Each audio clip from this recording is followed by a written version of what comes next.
long time with my dad about, what it's like to have a progressive disease and never get better and always seem to get worse, and how depressing it can be. And I don't know. I mean, he understands and like feels bad, but I'm not like trying to make him feel bad. It's just really hard to get people to understand like where I'm coming from. I'm not complaining or anything like that. And most people really don't care about explaining like anything to. I just mess with them for my own entertainment, but the ones that I care about, I try to explain as much as I can to them. So I know it's hard for them to see me go through anything bad. I know how that feels. And shit, I'd rather be sick than love someone who's not well or going through any kind of pain. It's just easier that way. I've seen it on both sides.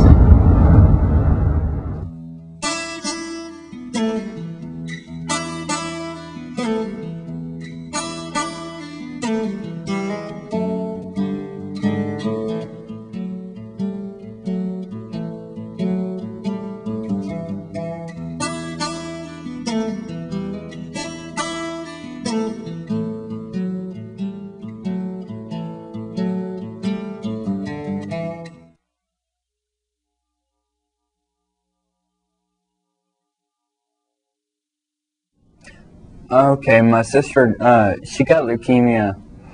Like, she was diagnosed in 1988, and I was like 9 years old, and she was like 10, around there. And that kind of like was a weird thing for our family. It just changed the whole dynamic of the household. Like, my entire family focused on my sister and taking care of her, and everybody was okay with it. I mean, it was kind of like an expected thing for everybody to focus their attention, like change their lives to like help this sick girl. And that's what we all did. And I didn't even think twice about the, lack of attention I got. And I mean, it didn't matter to me. My sister wanted to plan a surprise party for me when I was turning 13. She planned my party, and it fell on a weekend that she was supposed to get a blood transfusion. She really wanted to throw this party and had to convince my dad to like let her skip out for the weekend, then go on the following Monday and just get done then, kind of put off so we could have fun and do my party and that she'd been planning for a while. We did it and had a great time. It was a pretty good party. And she went to the doctor with my dad that Monday morning. And on the way out, when they were leaving, my dad told me that she had like a brain aneurysm, and she went to like intensive care. And they called me at school, and someone, I forget who, like took me up to the hospital. And my family was up there freaking out. She was in real bad shape, and they weren't giving her like, they said like 2 days at the most. Sometime that week, I guess like on a Thursday, she died. My father really took it hard. I mean, he blamed himself for it, and I guess, it's, I mean, he knows now that this really wasn't his fault. But, I mean, always in the hindsight, he's going to be blaming himself for the rest of his life. Our whole life was just, like, turned upside down. No one knew what to do. Like, our routine was completely wiped out. We didn't have anything to, like, go for. And it led to him drinking. And, I mean, he drank. I mean, I'd come home from school, and he'd be standing like in the kitchen, looking out the window at nothing, and just getting completely drunk. And that's all he did for, I guess, like 2 years. and he ended up having to go to the hospital.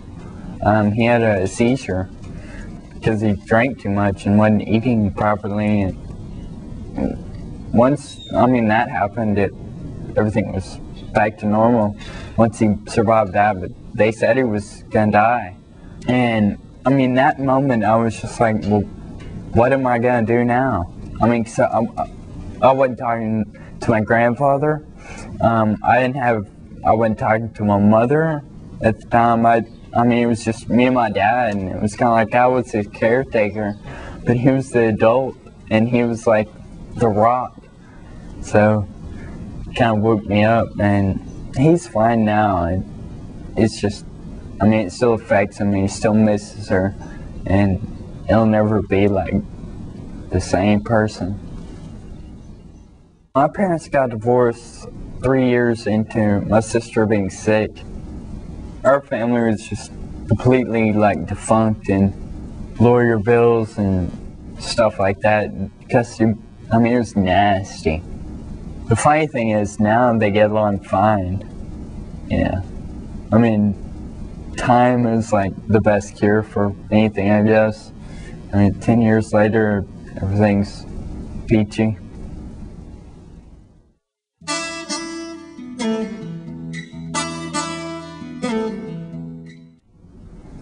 I went to the doctor, I guess my sophomore year in high school. I was living with my mom at the time, and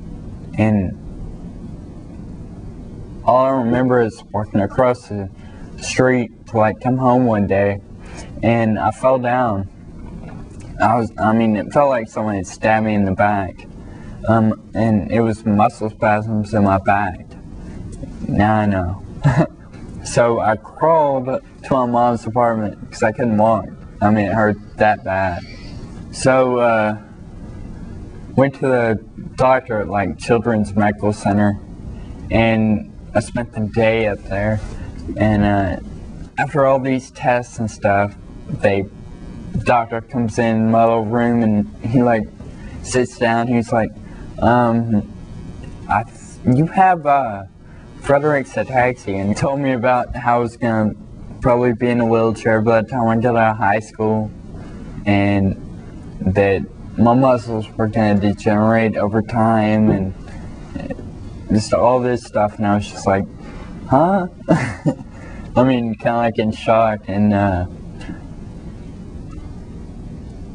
guess looking back, I can see all the different stages I went through. I was in denial, hardcore, for probably a year. And the day I went home, I didn't even think about it, didn't tell anybody what had just happened and stuff like that. I kept my mouth shut, and I was just real quiet.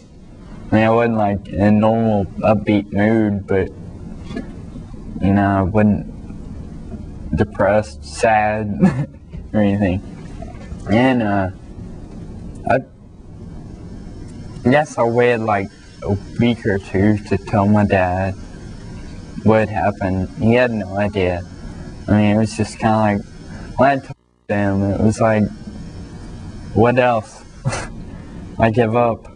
What else can happen to this family? It's not gonna work. Chains. We don't have